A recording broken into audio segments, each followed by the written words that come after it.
क्या आप जानते हैं कि झारखंड के इस शांत दिखाई देने वाले जलाशय का पानी केवल एक पर्यटन स्थल की पहचान नहीं है, बल्कि कई वर्षों तक इसी पानी ने राज्य के सबसे महत्वपूर्ण ताप विद्युत संयंत्रों में से एक को जीवन दिया। यही जल रामगढ़ छावनी क्षेत्र की जलापूर्ति का भी एक प्रमुख स्रोत रहा है और शायद यही कारण है कि पतरातू बांध केवल एक बांध नहीं, बल्कि झारखंड के विकास की एक महत्वपूर्ण कड़ी माना जाता है।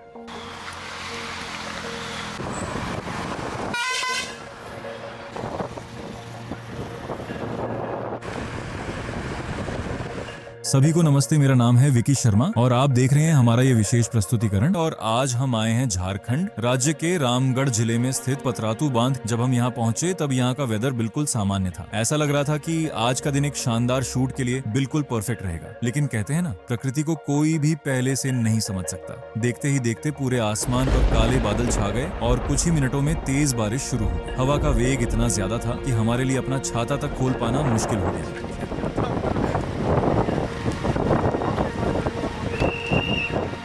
आप स्क्रीन पर देख सकते हैं, वहां लगा झूला बिना किसी के बैठे सिर्फ हवा की ताकत से अपने आप लगातार झूल रहा है। इससे अंदाजा लगाया जा सकता है कि उस समय हवाएं कितनी तेज चल रही थी। बारिश लगातार बढ़ती जा रही थी, इसलिए खुद को और अपने कैमरे के सामान को सुरक्षित रखने के लिए हमने पास की ही एक छोटी सी किराने की दुकान में कुछ देर रुकने का फैसला किया। इस दौरान बारिश इतनी तेज हो चुकी थी कि डैम के किनारे खड़ी सभी बोट्स और उन्हें किनारे से जोड़ने वाला फ्लोटिंग प्लेटफॉर्म भी लगातार ऊपर नीचे हिल रहा था। आप पानी की तेज लहरों और हवा की रफ्तार को साफ महसूस कर सकते हैं। कुछ पल के लिए ऐसा लग रहा था मानो शांत दिखाई देने वाला यह डैम अचानक पूरी ताकत के साथ जीवंत हो उठा हो। लेकिन शायद यही प्रकृति की सबसे बड़ी खूबसूरती है, वह कभी एक जैसी नहीं रहती। कुछ ही मिनटों में वह अपना रूप पूरी तरह बदल देती है और शायद इसी अनिश्चितता की वजह से हर बार उसका एक नया चेहरा देखने को मिलता है।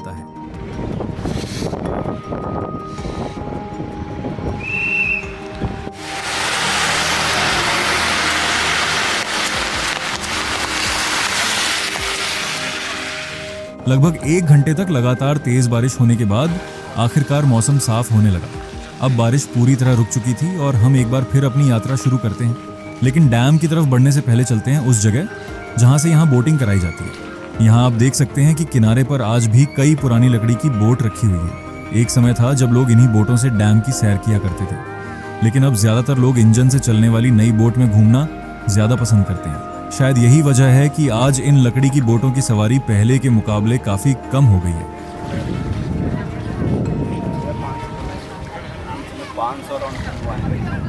अभी कुछ ही देर पहले यहाँ बहुत तेज बारिश हुई थी, उसकी वजह से कई बोट अपनी जगह से हट गई हैं।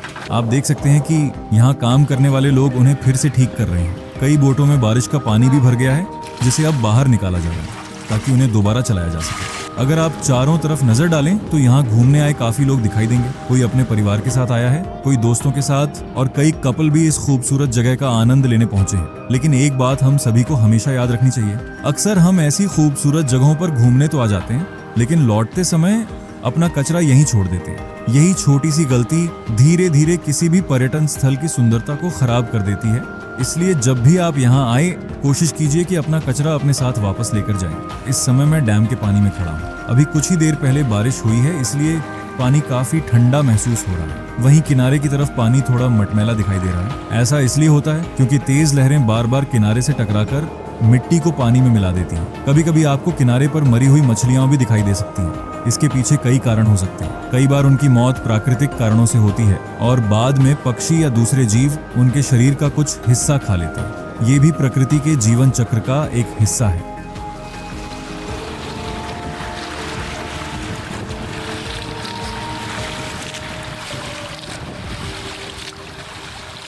थोड़ा आगे बढ़ने पर हमें सड़क किनारे कुछ लोग मछलियां बेचते हुए दिखाई दिए। बातचीत करने पर पता चला कि ये मछलियां इसी डैम से पकड़ी गई हैं। पतरातू डैम केवल घूमने की जगह नहीं है, बल्कि आसपास रहने वाले कई परिवारों की आजीविका का भी एक महत्वपूर्ण साधन है। कोई यहाँ मछली पकड़कर अपना घर चलाता है, तो कोई पर्यटकों से जुड़े छोटे छोटे व्यवसाय करके अपनी रोजी रोटी कमाता है।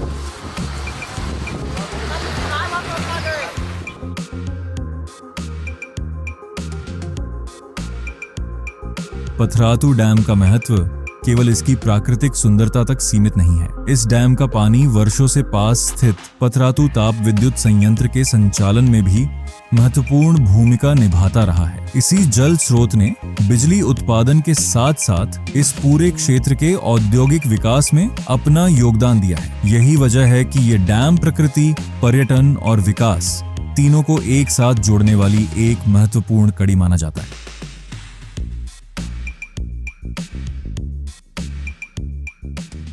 अब हम धीरे धीरे डैम की ओर बढ़ रहे हैं। अभी कुछ ही देर पहले यहाँ तेज बारिश हुई थी, इसलिए आप देख सकते हैं कि रास्ते में जगह जगह कीचड़ हो गया है।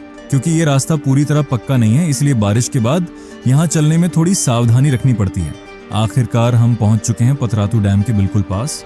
पहली नजर में यह आपको एक सामान्य डैम लग सकता है, लेकिन इसके पीछे छिपी कहानी और इसकी इंजीनियरिंग इसे झारखंड के सबसे महत्वपूर्ण डैमों में से एक बनाती है। पतरातू डैम नलकारी नदी पर बनाया गया है। इसके साथ साथ आसपास की पहाड़ियों से आने वाले कई छोटे छोटे झरनों का पानी भी इसी डैम में आकर जमा होता है। मानसून के दौरान जब ये डैम पूरी तरह भर जाता है और इसके सभी फाटक खोले जाते हैं, तब यही पानी आगे बढ़ते हुए भुरकुंडा के पास दामोदर नदी में जाकर मिल जाता है। इस डैम की योजना भारत के महान civil engineer sir Mokshagundam Visvesvaraya के मार्गदर्शन में तैयार की गई थी। इसका निर्माण सन 1960 के दशक में उस समय किया गया जब इस क्षेत्र में बन रहे पतरातू ताप विद्युत संयंत्र के लिए एक भरोसेमंद जल स्रोत की आवश्यकता थी। आज भी इस डैम का पानी केवल यहाँ तक सीमित नहीं रहता। डैम के भीतर बने विशेष इनटेक वेल और बड़े पंपों की मदद से पानी मोटी पाइपलाइनों के माध्यम से सीधे पावर प्लांट तक पहुंचाया जाता है। पावर प्लांट में पहुंचने के बाद इसी पानी को पहले शुद्ध किया जाता है। इसके बाद बड़े बॉयलरों में कोयला जलाकर इसी पानी से अत्यधिक दबाव वाली भाप तैयार की जाती है। यही भाप विशाल टरबाइनों को तेज गति से घुमाती है और वहीं से बिजली का उत्पादन होता है। इसके बाद मशीनों को ठंडा रखने के लिए भी इसी डैम के पानी का उपयोग किया जाता है।